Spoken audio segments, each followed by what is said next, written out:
Hi, I'm Denise Simpson, a master life and leadership coach who helps women step into their authentic and feminine power so they can lead like visionaries, influence with grace, and create a legacy of contribution and service. You'll hear about real leadership clients with real problems, navigating their success in life, business, and career. If you're ready to become a masterful leader, then this podcast was made for you. So let's get started.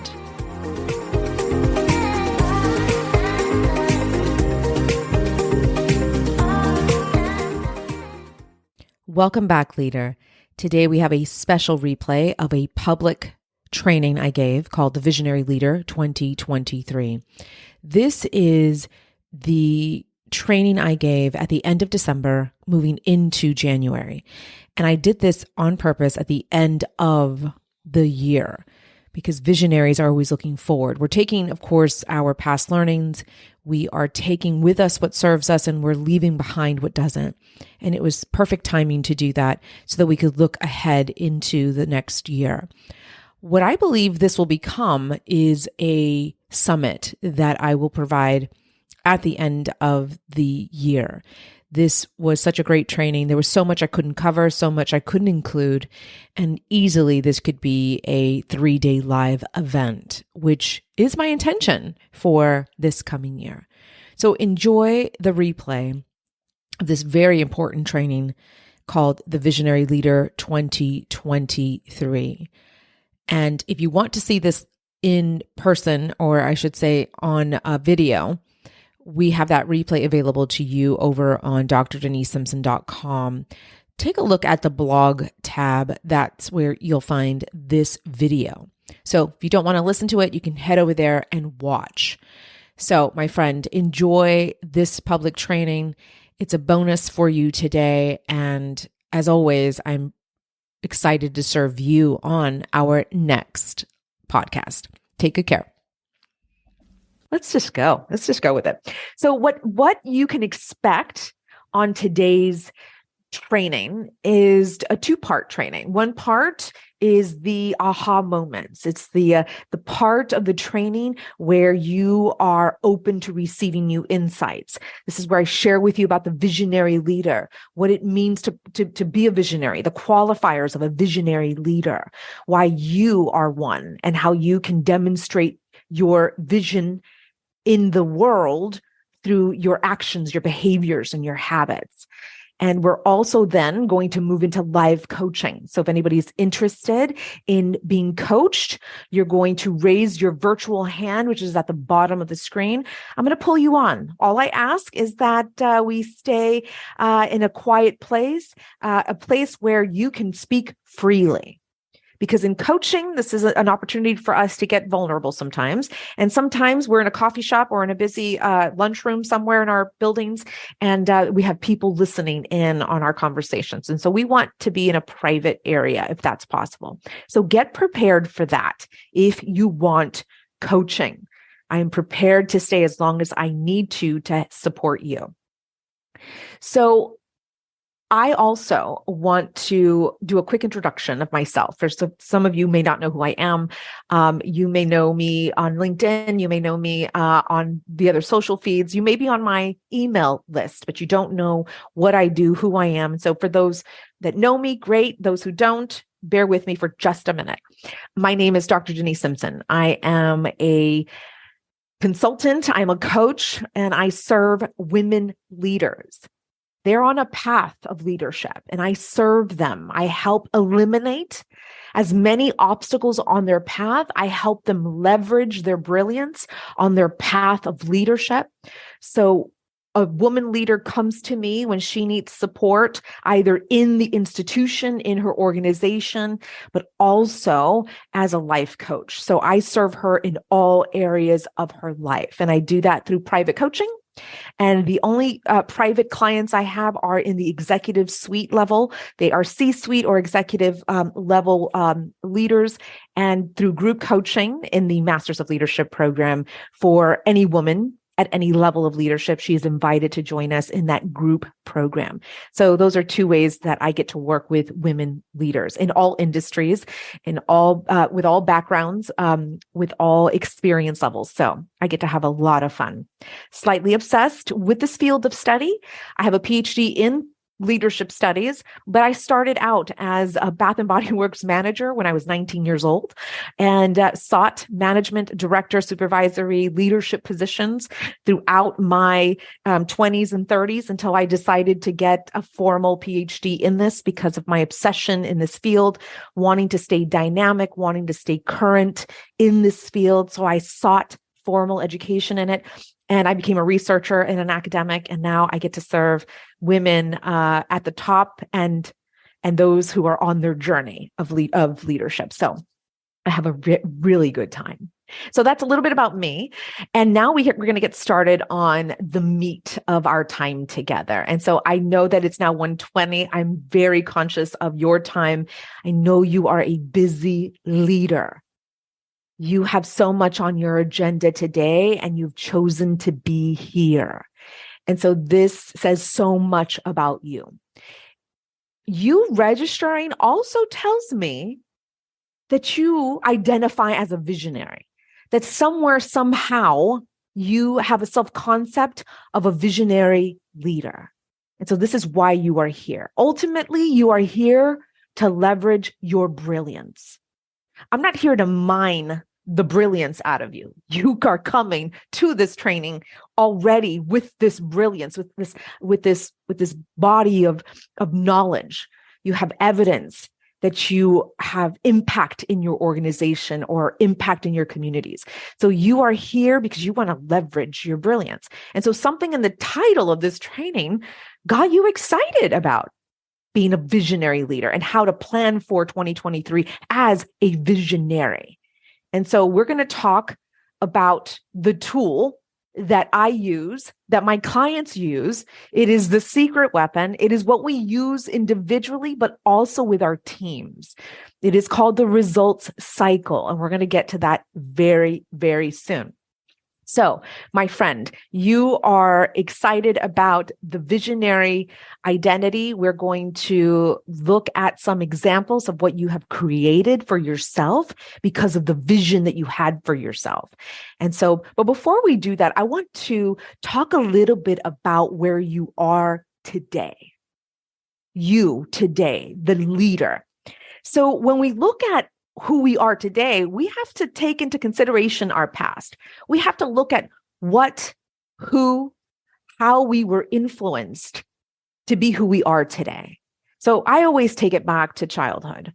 I always take it back to our first examples of leadership, which were our parents, which were our grandparents, our extended family members. For me, it was a very tight-knit community of Mexican Americans along the Texas-Mexican border. So I have a subculture that influenced me. And so I have parents, the parents I was born to, their leadership, their values, their bias, and all the other interesting things that were embedded in me as a child. So think about for you, where you are today in your career, with the education level that you have, with the career that you have. If you want to look at your personal life, the family that you have created, the person you have decided to spend or to create a family with or spend time with, right? So here you are today, and we have to take stock of what and who and how we were created. I always like to think of this as all the spheres of influence in my life that made me who I am today. And that includes the socioeconomic level that I was raised in, the era that I was raised in, the political climate I was raised in, the subculture of the Mexican American community that I was raised in. I look at the high school that influenced me, my peer groups in high school. I look at all of the leaders that influenced me in these formative years. And this is who we are today. So it's part of our neurology. It's what we've been embedded. And it's not until we look at a result in our lives that we realize something's not right. why did I create this very negative result in my life? If I'm so smart, why is this so painful? And that's when we take a closer look through coaching as to why. What were those influences? What is the unconscious neurology that we're working with? The unconscious neurology is just what's not known to you. It is not what's conscious to you. And so through this time together today, I want for us to look at who we are today, what we have created in our lives today, not just our personal lives, but in our leadership practice. What have we created, and who do we owe that to? Who do we owe that to? Do we owe that to what we learned in our childhood? Do we owe that to being responsible women and being adults at this stage in our lives for creating what we've created in our lives? And here's what's really interesting. I want us to look at the results that were the most unfulfilling, right? Because I believe life is 50-50, 50% joy, 50% not joyous. And so usually when we come to coaching, we're looking at a problem. We want a problem to be solved. And so I want for you to start looking at your life like a scientist. We're looking at this like it's an experiment. We're running an experiment. Life is an experiment. And so I want for you to look at the results that you've created so far that have been not as fulfilling. And this could be in areas of your life, like your personal life, your intimacy, your intimate relationships. It could be your health and wellness. It could be your private finances. It could be in your health and wellness. And so start looking at these areas of your life. Here's what's interesting. The women I serve, they're at the top of the pyramid. They're at the top of the hierarchy. And these are women who say to me often, if I'm so smart and I'm so successful here in this leadership area, why am I not successful over here? Why can't I get this part right? And that's where we have to slow down.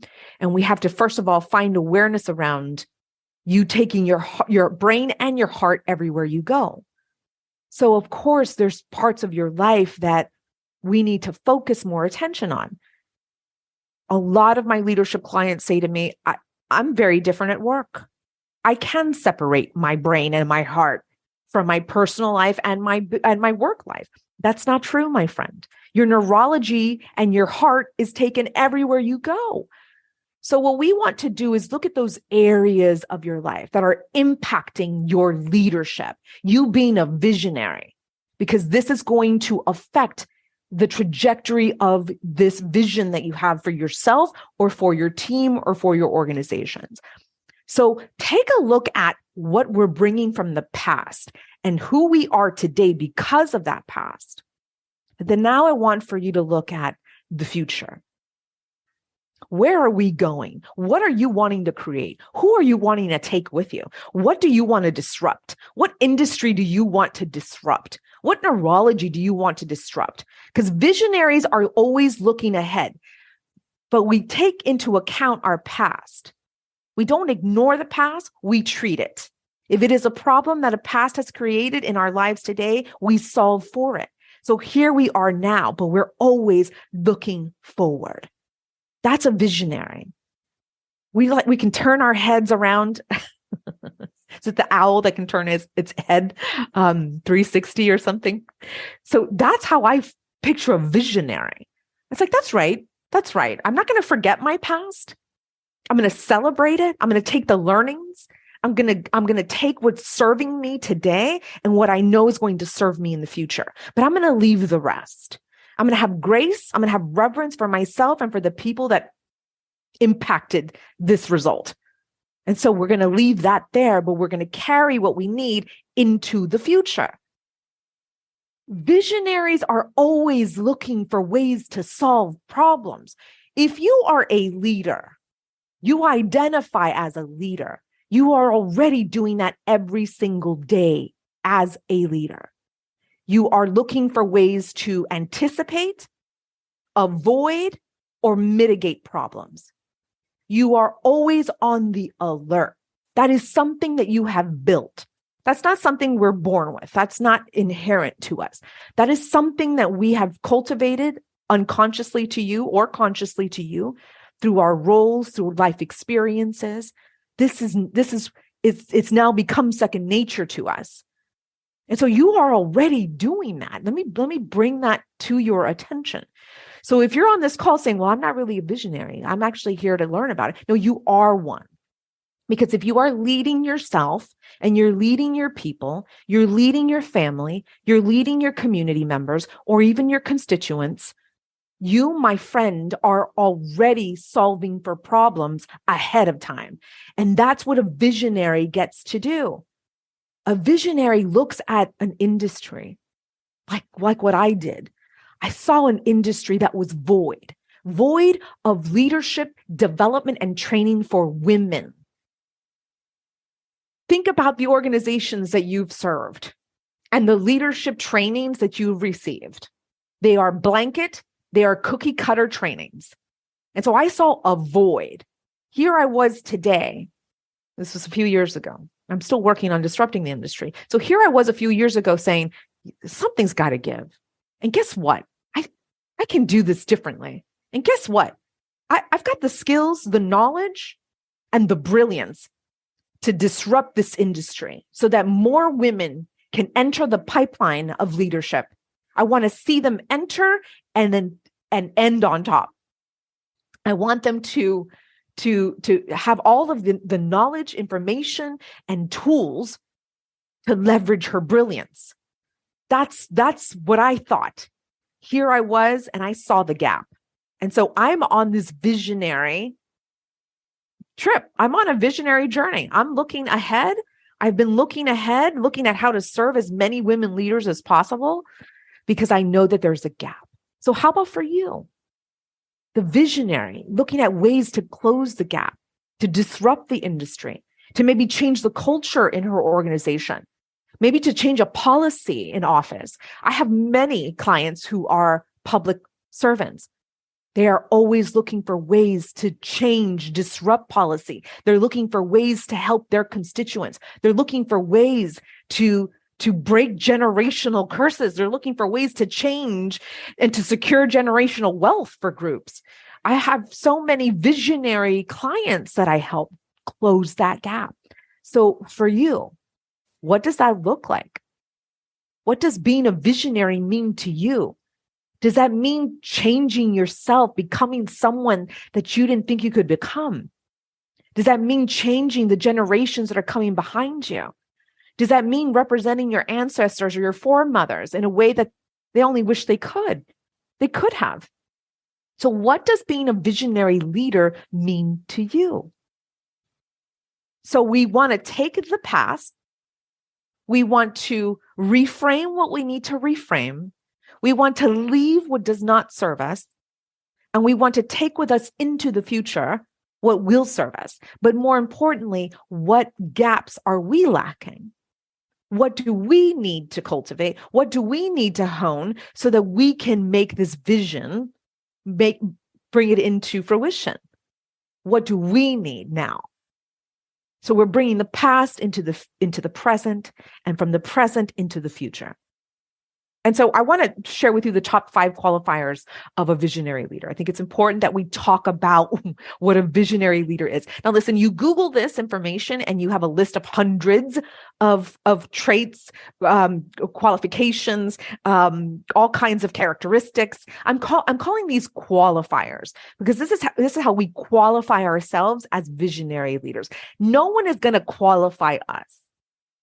That's something very important to understand. We are qualifying ourselves. And I chose the top 5 qualifiers that we need to consider. And I'm taking out my notes because I lost them when everything shut down here on me. Okay, so let's start with number 1, open-mindedness.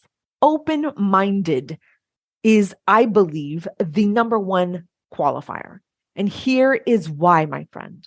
Self-awareness, being open to your blind spots, having self-honesty, having a look at our past and being honest with why we created what we created today. because of the neurology, because of the conditioning, because of the patterns that we were unfairly embedded with when we were little girls. And so start opening up your mind to the possibility of not being right. And also being open-minded to taking accountability for what you've created as an adult today.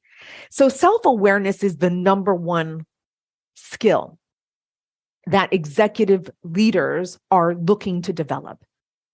Self-awareness in a Cornell University studied a group of executive leaders. And the number one predictor of success for these leaders was self-awareness.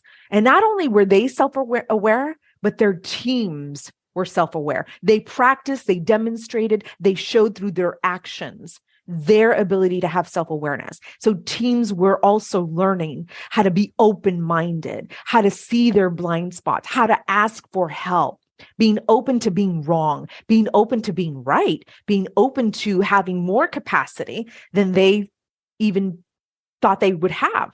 And so open-mindedness comes from being self-aware. So that's the number one qualifier here. So I say mindset is 70% of your leadership practice, because a lot of us are trying to outwork our self-doubt. A lot of us, and this is where burnout comes in, a lot of us are taking massive action without the proper mindset. So here we are working so hard to prove to somebody, to prove to our teams, to be likable, for our leaders to trust us, for us to have this promotion. So we're outworking ourselves because of a self-doubt belief, because of a belief that we're not worthy, because of a belief that we don't belong in the C-suite, because of a belief that we must be liked to be impactful leaders. So here we are taking all this action and we're avoiding the mindset work, the open-mindedness work, the self-awareness work. This is why 70% of your leadership practice is mindset. So we cannot avoid the self-awareness work. And so this is why I named this our number one qualifier. So number two is solution focused. Like I said, you're already doing that. Every day you come into your organization and you're looking for ways to avoid, anticipate, or mitigate problems. You are there looking for solutions. You don't dwell on a problem. You figure out the source of the problem, and then you come up with a solution, and your brain works hyperspeed. Sometimes it takes a moment to converse with your employees, to look at where the systems were broken, to see where their cracks are in the foundation, and then you get to work in solving for that problem. You are a leader who was hired to solve for problems. So a visionary leader is always in that mindset. And remember I said that the visionary leader is always looking for ways to solve a problem in their industry, in their organization, in the culture of their organization, maybe in their communities, maybe in the justice system, somehow, some way, wherever you have found a problem, you are envisioning a solution for that problem. So you, my friend, are already doing that at a different level of the game. So solution focused is the second qualifier. The third qualifier is innovation and imagination. I put those two things together because I believe these two go hand in hand. We are innovating through the solutions we're finding, through the solutions we are wanting to incorporate. We are looking for ways to innovate a system, to innovate a procedure. We're looking for ways in solving for this problem through our creativity, through our imagination. We are forward thinkers always. But yes, we take stock of our past. We give credit where credit's due. We leave what doesn't serve us anymore, but we're always looking forward. And this is what we do through our quarterly, annually goals that we have in our organizations. We're always moving the needle forward. We always want to improve customer service. We're always wanting to improve employee engagement. We're always wanting to impact the ROI of our organizations. We're always moving forward. So we do that through being innovative, to do things that our industry hasn't seen before. And that's something that I'm doing right now through my work. I'm disrupting this industry of leadership development and training for women leaders. I'm disrupting this. I'm incorporating new ideas. I'm incorporating new frameworks. I'm learning from my past. I'm learning from my current clients, but I'm also looking at trends. I'm looking at patterns. I'm looking at forecasts. What is going to happen in the workforce? This is something that happened right before COVID and the Great Resignation. That happened with many people, but the focus is on women leaving the organizations, leaving the workforce, period. So before that, I saw something funny happening with my clients way before COVID even happened. There was so much dissatisfaction in organizations. Of course, this is what I learned firsthand through my clients. And so when COVID came about, that was it. It was the breaking point. That was it. The dam was broken. And the Great Resignation took over the workforce. And now in 2022, we're seeing the great breakup. I talk about it on my podcast, the great breakup, how to avoid the great breakup, how to maybe reframe the way you're looking at the relationship with your employer. And so the great breakup is women who are still in the workforce, who stayed in the workforce through COVID, but they're breaking up with their organizations, meaning that they're switching jobs.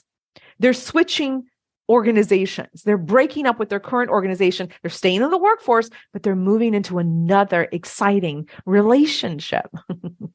It's so weird. The great breakup. I don't know who named that. I hope it wasn't a dude. But listen, we are breaking up with our organizations. And so here I am tapped into my clients' firsthand experiences, but I'm also tapped into the research.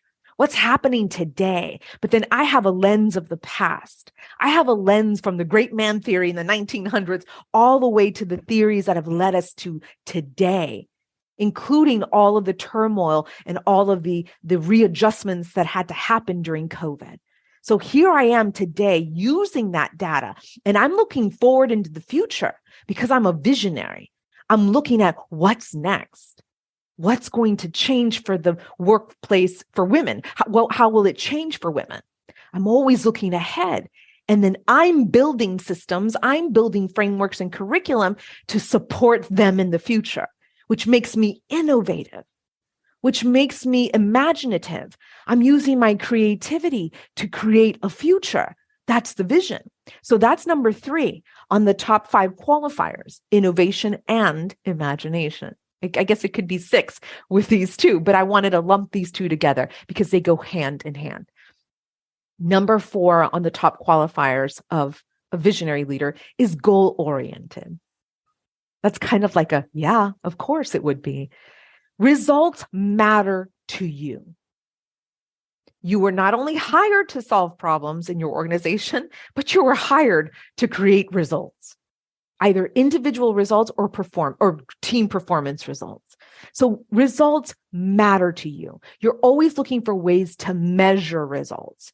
You're always looking at the quantitative data and the qualitative data. You're looking for the numbers, but you're also looking for firsthand feedback from your employees or your leaders. So you're always looking at measuring. How do we measure our results? The impact. How are we measuring the impact of our leadership? Well, we do that. And leaders, our supervisors are doing that for us, aren't they? Every year we get our annual performance reviews. You are initiating performance reviews for your team members or for your employees. And so everything is measured. So you are already inherently have developed, because of the years of your experience, it is now second nature to be goal-oriented. And listen, we're ambitious leaders. You know, we've created some great success in our lives because of goals that we've measured. And so this is a visionary leader. This is who you are. So these five, by the way, should not surprise you because you're already practicing these qualifications or qualities. Number 5 is emotional awareness. Now, number 1 is open-mindedness. That's self-awareness. That's the internal internal dialogue, assessing who you are, what your gaps are, what your strengths are. That's the open-mindedness, being open to your flaws, being open to your capabilities. Number 5 on the emotion is emotional awareness. This is where you, my friend, practice awareness around your emotions. So in the field of leadership study, we talk so much about emotional intelligence. Brené Brown talks about vulnerability in leadership. So many people talk about empathy in leadership. And for me, I choose the word compassion when it comes to leadership. I avoid the word empathy when I'm with my clients. Empathy, I tell them, save that for your family members. Compassion is reserved for your employees. Here's the difference. Think of someone drowning in a pool. And think of you being at the edge of the pool, seeing that person drowning. And here you are, not certain whether you can save this life, but you decide to jump in the pool. And that person is pulling you down to save themselves. And it turns out you don't get to make it. This is how I view empathy. We drown ourselves in the experiences of our employees. We don't have an ability to separate ourselves to stay objective, but compassionate in this situation. There's so many studies in sociology, especially for those in therapy, therapists or social workers or people who are working in the mental health area. These are people who are trained to be compassionate and not empathetic. There is a case for being compassionate in these fields of study so that the facilitator or a leader can remain removed enough to be able to think clearly, to be able to remain objective, but yet compassionate that your employee is suffering. But you get to separate yourself, or at least have some distance between you and that crisis or whatever experience that they're having. It's an opportunity for you to stand back and be able to give value, be able to be objective in your response, to be able to solve or help your employees solve for their problem with an objective mindset. So emotional awareness, number 5 on this list, is so important because you too, my friend, need to understand what your trigger points are, right? We're humans with hearts and brains, and there are things that bother us in our organizations. Sometimes we make something mean something about ourselves. You know, we talk a lot about microaggressions in the workplace. We talk a lot about feeling disrespected in the workplace. We talk a lot about what we make others' behaviors mean about us. And that makes us feel a certain way. And when we feel a certain way, like defeated, like unworthy, like disrespected, we then go and behave from these negative emotions. So we need to understand what triggers we have as leaders, especially the emotional triggers, and then how we can regulate those emotions, how we can work on those emotions during our work day so that the whole day doesn't go to hell because our subordinate, said something, negative to us. There are tools that my clients use to take them through the rest of their day without falling apart. And so coaching allows us to do that. So those are 5 qualifiers. Let me just quickly repeat them, and then I'm going to show you the good stuff because that's what you came here for. Top 5 qualifiers of a visionary leader. Again, open-mindedness, and you are already, my friend. You are solution-focused. You are number 3, innovative, and you have imagination. Number 4, you're goal-oriented. And number 5, you have emotional awareness. And so here's what's important before we move into, and I'm going to share with you my screen, only 2 slides that I have. Before we move into that, I want to share with you that visionary leaders have a very strong foundation of leadership principles. They're already great leaders. A visionary is exceptional. A visionary is 10 steps ahead of an average leader. You are always looking into the future. Yes, like I said, we take our past into consideration. Fantastic, wonderful. We take what we need forward, but we leave the rest. But we're also looking at ways to bring our people into the future. And so the visionary leader is looking at results for herself. If it is a personal goal, if it is a personal vision she has for herself, she's creating that for herself. But if you're creating this for the workplace, you are in an organization and you are wanting to, there's a campaign you're looking to start, there is a project you're looking to facilitate, and you're looking to take your employees into this future with you, then we're going to do that too. You'll be able to do that with what I'm about to share with you. So you can use this in those 2 ways. So let me go ahead and share with you my screen. Again, only 2 slides. Let's see here. Shut that down and over here. Okay, here we are. Wow, that tech glitch really threw us off. Woo, fun. But we're visionaries. We can maneuver through anything here. All righty. And share screen. Here we go. Okay. I use Canva for everything. Everything. I don't know if you know what Canva is, but it has saved me from using Google presentation or even Keynote or even PowerPoint.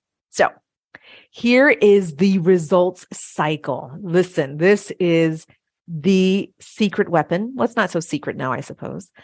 This is what we use inside of my programs. The results cycle. This makes so much sense. It'll make so much sense to you once I explain this really quickly. So this is taken from cognitive behavioral therapy. You talk to any psychotherapist, you talk to any licensed therapist, this is probably what they're using in their sessions. This is also used in positive psychology. It is also used in neuroscience and in neurolinguistic programming, and of course, other coaching principles. So this is not new. This is not something I created. This is something that I use every single day with my own self-coaching, and of course, what my clients use to create any result in their personal lives or in their leadership practice. And so let's start with beliefs, because this is the foundation of every single result that you create in your life. So your beliefs, they are conscious and unconscious statements. They're like sentences in your brain. There's some ideas, you have concepts that you believe to be true. And these beliefs highly influence your thoughts. We're going to get to thoughts in just a moment. Let's just have a second here in this beliefs block. Your beliefs. Where did you get these beliefs from? Your beliefs were created through your life experience, maybe even through your upbringing, right? Things that we believe in our culture. For those of us who are faith-driven, we have beliefs from our religious practices. We have beliefs about our creator. We have beliefs about our purpose in life. We have beliefs about who we are as women and how we should behave as women. So these beliefs were embedded in our neurology somewhere, somehow. And so the beliefs are the foundation of all of your thoughts. Then think about this before I move into the thoughts section. You filter the world through your belief systems. Let me repeat that again. You filter the way you see the world through your belief systems. You have these beliefs that are barriers to new information. You have these beliefs that keep you from being open-minded. These are beliefs that you think they're true, you believe to be true. And a belief is a thought that has become a habit. That's all that is. It is a thought that has now become a habit. That's how we create beliefs in our neurology. So when we have a belief system, let's say a belief system about money, and maybe the belief system is money doesn't grow on trees. You got to work really hard. And if you're a woman, that's extra hard. I mean, these are the beliefs I had about the money I was earning as a woman leader. I believed I had to prove myself 10 times harder. I had to come at people even harder to show them that I was worthy of that paycheck. I was worthy of that salary. So I had an interesting belief system about the money I was earning in the workplace. And when I had that belief system, it's a block. I think of it as a big block.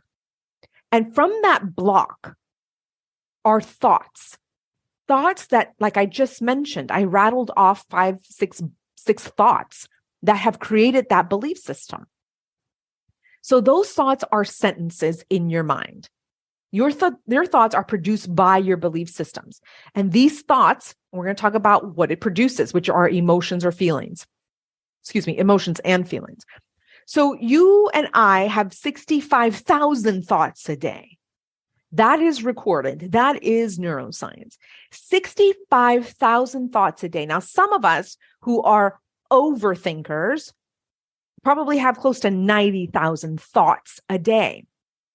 And what the neuroscience shows is that 70% of the thoughts that you think every day, between 65,000 and 90,000 thoughts, 70% of them are negative thoughts. Is that interesting or what?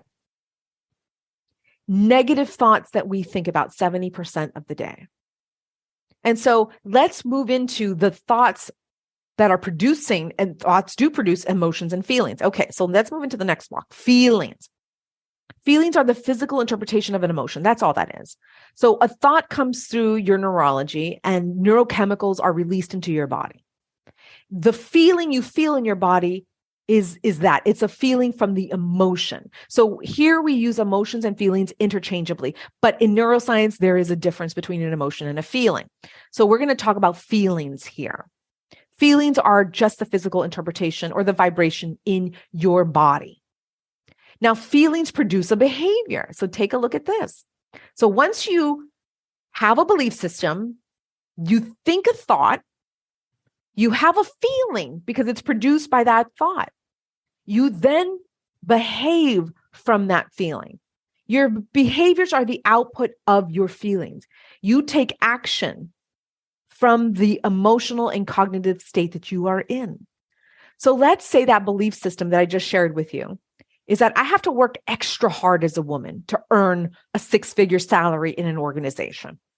And one of those thoughts is, I have to come at them hard every day so that they know I'm worthy of this. But when I feel that thought, when I think that thought, I feel defeated. I feel maybe discouraged. I feel exhausted. There are many feelings that can come from this one thought, but I get to choose the one that I want to look at closer. But then here's what's really important. When I feel defeated because of that thought, what actions do you think I'm taking? Sometimes I just Netflix and chill. Sometimes I run away from a project. Sometimes I go hard. I go even harder. Sometimes I just suppress. I numb. I eat my way through some of those feelings, right? So those are the behaviors that come from that feeling. And then guess what the result is? The result is the thought, just finding more evidence for that thought to be true. Your results are the output of your behavior. That's it. The results you create in your life are a direct reflection of your beliefs. So this is why it's a cycle. It's a vicious cycle depending on what results you're creating from the belief system that is not serving you. This is how we look at our past. This is how we visionaries are looking at the past that created the results we have today. Because now we're looking into the future. So what needs to change? Do your beliefs need to change? do your behaviors need to change? No, we always go to this foundation piece, the belief system, because from here, everything is impacted. From here, your beliefs will then influence your thoughts, which will create feelings. And then actions or behaviors will be taken from those feelings. And then ultimately the results that you're creating in your life. So you can use this on a personal level, which is what my clients use for their personal lives. If they're looking for a weight loss goal, this is the result cycle they use. We take the belief system that's either hindering or helping them. We identify what belief systems are running these thoughts. And so if she wants to be intentional, she needs to find a belief system that's going to support a 50-pound weight loss. She wants to look at a thought. She wants to choose a thought, one declarative sentence, a thought that's going to create a feeling of motivation, of inspiration, of a feeling that's going to help her take action, which her behaviors will reflect from that feeling that she wants to create.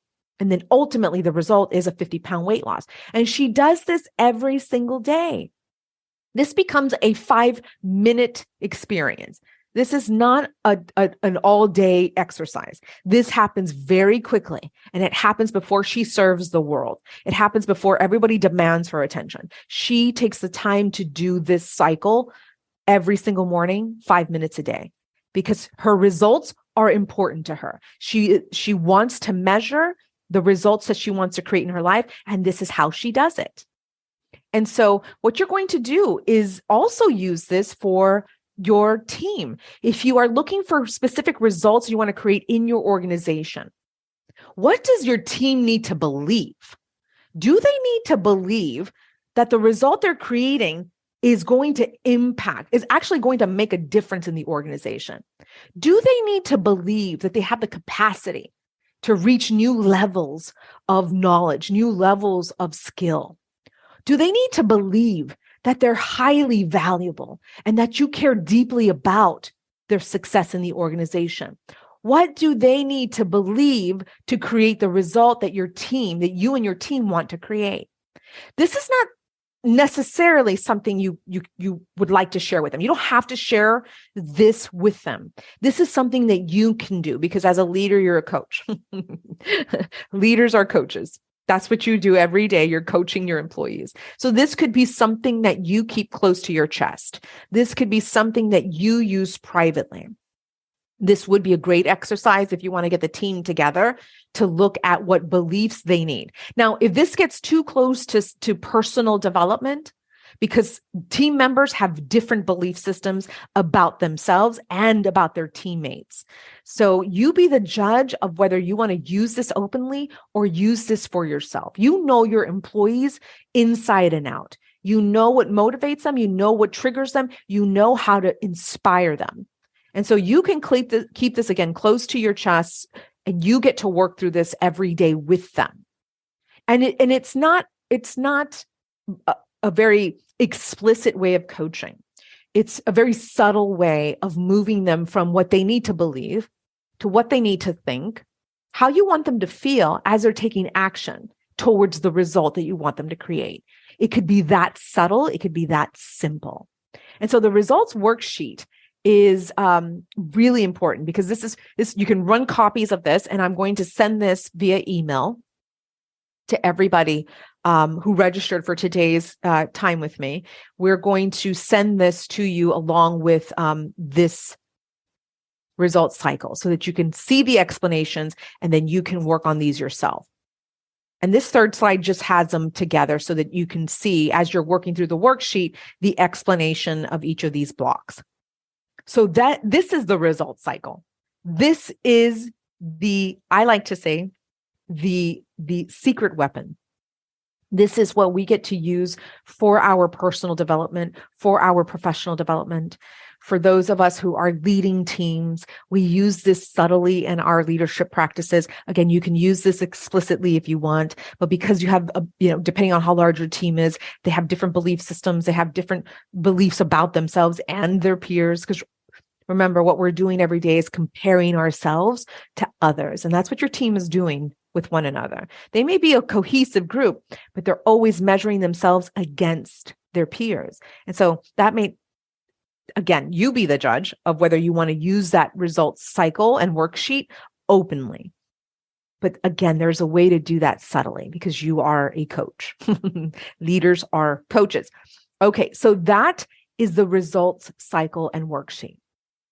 I want to open this up for coaching because coaching is where you get to see this in action. If you are ready, raise your virtual hand for me. I would love to share the screen with you. If you are in a private area where you are able to be authentic, to be yourself, to not worry if someone else is listening in on our conversation, then raise your virtual hand at the bottom of your screen. It says raise hand there, and we can get some coaching. If no one is interested in coaching, no worries. I will share with you while we wait for someone to raise their hand. I will share with you opportunities for us to take this deeper. Right? Because you learned about the visionary leader. You came onto this training because something about this training enticed, excited, or compelled you. Somewhere, somehow in your brain, you identify as a visionary leader. I mean, a lot of women aren't saying, well, I'm a visionary. Yeah, sure I am. No, that's not in our nature. And so a lot of us are unconsciously identifying as a visionary. We know we're disruptors in our industries. We know we think differently than our peers. We know that we were made to become these amazing leaders. We know we want more. We know we have capacity for more. And so something about this training called to you, and now you're here learning about the visionary leader. And so the training doesn't end here. There's opportunities for us to work together. Either privately, like I said, I only see clients at the private level, in the executive level, or in the C-suite level. We do have opportunities for group coaching with other leaders who are on the path of leadership. These are women who are managers, directors, supervisors, mid-level or mid-career leaders. We also have some C-suiters in there, but for the most part, these are women who are interested in professional development every single month because we do masterclasses every month on provocative, compelling, interesting topics that you can take into your leadership practice right away. Every time I build a curriculum, every time I build a training, it's so that you can use this immediately. So I'm not in the theoretical academic ivory tower. I'm here molding my hands in the clay with you. These are practical strategies that you get to take into your life and your organization. And that's why we do this amazing work inside Masters of Leadership. So master classes every month, group coaching many times a month. We have opportunities to network. We have opportunities to mastermind with each other because this is where we get to support one another because leadership feels like we're in a vacuum sometimes. Leadership feels like a lonely road. It feels like we're out there on the bleeding edge trying to keep it all together. And so this is an opportunity for you to join the rest of us who are molding the clay with our employees. We are in the trenches with our employees. We're doing what needs to be done. We're getting personal development and professional development inside Masters of Leadership. So that is an offer that I want to share with you and would love for you to take me up on that offer. It is a monthly program. So you're in there for as long as you need us. If you're in there for just a season because that's all you need us for, fantastic. If this is something you need long-term, there are opportunities for your employer to be charged. So an invoice can be sent to your HR department or even your leader to pay the invoice. So you get to stay with us as long as you want and enjoy the support that you get and the expert training and master level executive coaching that you're going to get in there. So Masters of Leadership is where you want to go. DrDeniseSimpson.com/MOL. MOL. Okay. So it looks like we don't have any takers today. Okay. I'm going to, by the way, I'm looking at our time and I'm going to end our call in about 1 minute. I am going to provide more trainings like this for our friends, for our leaders who are out there. So if you found this over on LinkedIn because I invited you privately, great, stay there. Stay connected with me there. I will be offering more opportunities like this. I haven't been able to do this in 2022, but 2023 is really about serving as many women leaders out here doing the great work, the visionary leaders that I want to support. So if you have questions, reply to any of my emails. I and my assistant answer those, or you can join me inside Masters of Leadership and we can see you in there. All right. Thank you so much for joining. And thank you so much for putting up with our tech problems early on in our training today. I'll see you all very soon. Take good care. Hey, leader, do you want weekly leadership tips, coaching, and training straight to your email inbox? Yeah, I thought so. Head over to drdenisesimpson.com/leadership. Again, that's drdenisesimpson.com/leadership. Just submit your name and your email address, and we'll get started right away. I look forward to serving you inside your email inbox. See you soon.